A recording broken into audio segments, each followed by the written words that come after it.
Hi everybody, this is Matteo from the FPV Combat project. Today I'm gonna continue with the video tutorial series that I was talking about in the previous video, and I'm gonna cover the topic about the hardware modification of your FPV Combat board.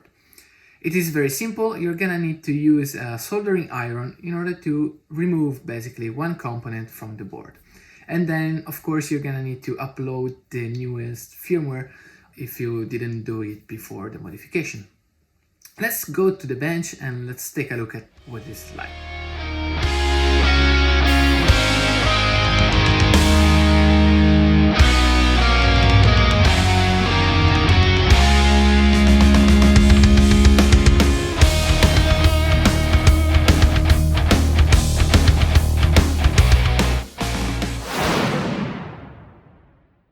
Let's take our soldering iron. Let's clean up the tip a little bit. I like to use this flat tip here, which is about 2.4 millimeter wide, and up to 4 is the great size in my opinion. And let's set up at 300 degrees or something like that, and then let's start hitting the resistor, which is marked in the documentation.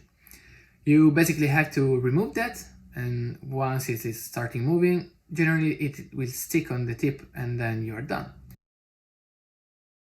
As you could see, the modification was really simple and quick to perform, and actually I don't see any danger in performing this operation in your setup. I really hope you didn't have to remove all the electronics, because that's a really accessible place and I carefully picked up that one instead of others.